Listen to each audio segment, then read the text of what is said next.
प्रयाग में समस्त महात्मा मुनियों द्वारा किए गए यज्ञ में दक्ष का भगवान शिव को तिरस्कार पूर्वक शाप देना तथा नंदी द्वारा ब्राह्मण कुल को शाप प्रदान, भगवान शिव का नंदी को शांत करना।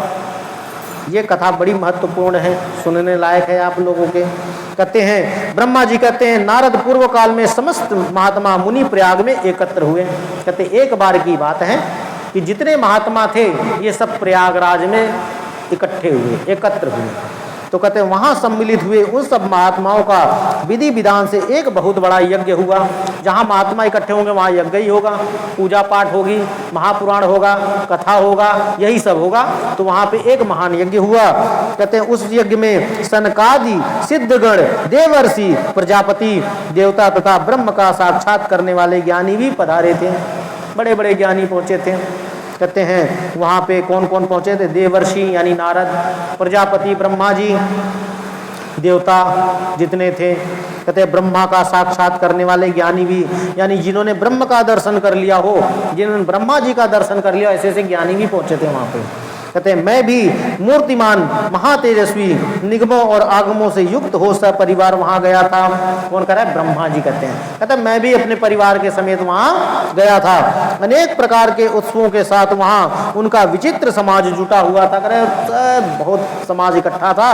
कहते हैं नाना शास्त्रों के संबंध में दिन ज्ञान चर्चा एवं वाद विवाद हो रहे थे। केवल शास्त्रार्थ हो रहा था वहां पे। शास्त्रार्थ मतलब भक्ति ज्ञान की बातें, यही सब वहां पे चल रहा था।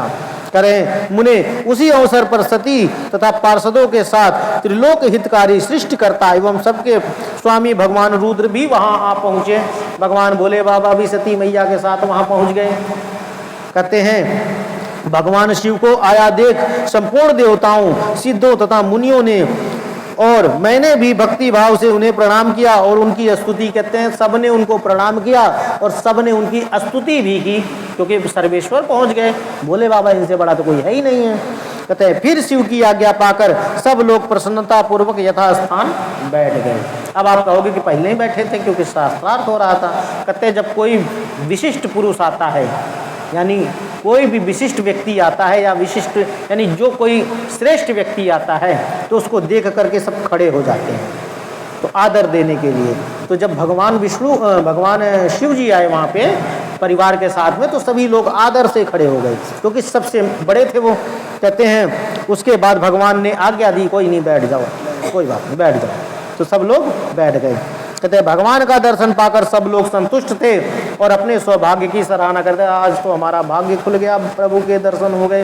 सभी लोग अपने भाग्य की सराहना करने लगे।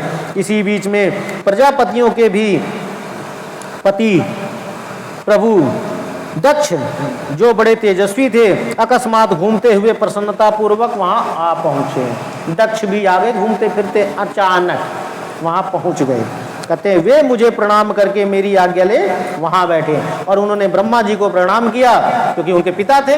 ब्रह्मा जी को प्रणाम किया और वहां बैठ गए।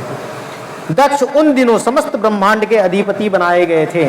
उन दिनों, उस समय जितना बड़ा ब्रह्मांड था पूरा ऊपर से नीचे तक, उसके अधिपति यानी राजा बनाए गए थे।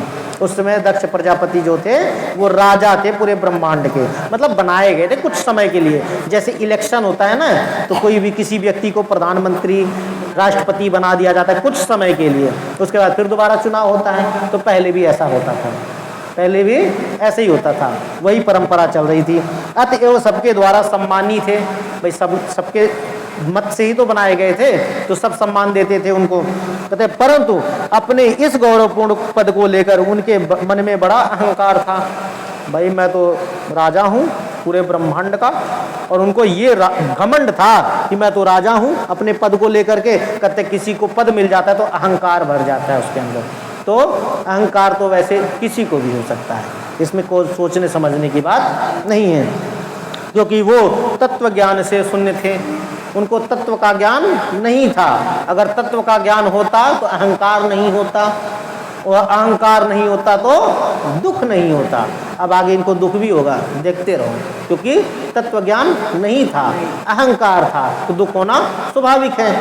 कहते हैं उस समय समस्त देवर्षियों ने नतमस्तक हो स्तुति और प्रणाम करके प्रणाम के द्वारा दोनों हाथ जोड़कर उत्तम तेजस्वी दक्ष का आदर सत्कार किया। जितने ऋषि थे सबने दक्ष का आदर सत्कार किया क्योंकि उस लायक थे वो।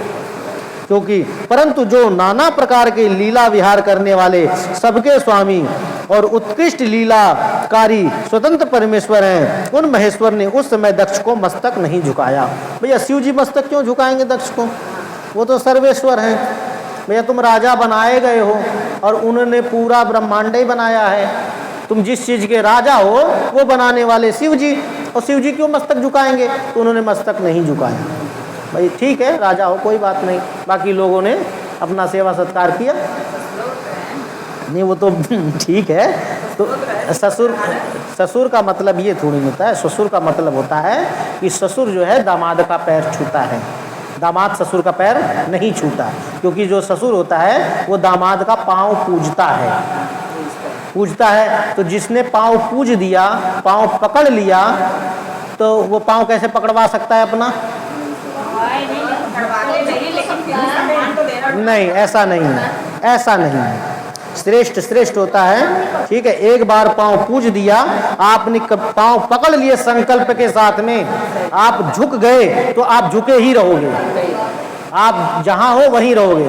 वो अलग बात है कि ठीक है उम्र में बड़े, उम्र से बड़ा नहीं होता, जो पद में बड़ा होता है वही बड़ा होता है। उम्र से कुछ नहीं होता, उम्र से कुछ नहीं होता, जो पद में बड़ा है वही बड़ा होता है, कद से कुछ नहीं होता। आप 8 फीट के हो जाओ, 8 फीट का बेटा है, बाप है 5 फीट का, तो बाप बेटे के पैर छुएगा क्या? क्यों छुएगा? ये बात मानते हम आपकी, नहीं बेटा नहीं पैर, फिर पर कम से कम अगर ससुर आए, नहीं, अगर आपके ससुर नहीं, मैं बिल्कुल नहीं ना, मैं नहीं करूँगा, नहीं करते दरमानी, मैं नहीं करूँगा। बाकी कौन क्या कर रहा है उससे कोई मतलब नहीं है भाई, बाकी कौन क्या कर रहा है हमसे मतलब नहीं है, लेकिन जो शास्त्र सम्मत है हम वही बात करेंगे।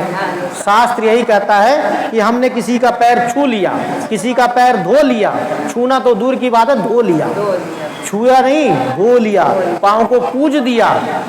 तो जिसके पाँव को पूजा है हमने, तो हम उससे अपना पैर छुआएंगे क्या? अधिकार है? अधिकार है तो बताइए, नहीं है तो बात खत्म। तो कहते हैं उन्होंने मस्तक नहीं झुकाया। मस्तक, ए देवी जी कथा सुनो, उमा जी कथा सुनो, हाँ कथा सुनो। अरे बहुत सारी चीजें होती जो हमें पसंद नहीं आती, जरूरी नहीं कि हर चीज आपको पसंद ही आए। कई बार बहुत सारी चीजें होती जो पसंद नहीं आती, लेकिन हमें अपनाना पड़ता है क्योंकि मजबूरी है। तो वे अपने आसन पर बैठे ही रह गए महादेव जी, और खड़े होकर दक्ष का स्वागत नहीं किया। खड़े नहीं हुए, क्यों खड़े हो भैया? तो कहते हैं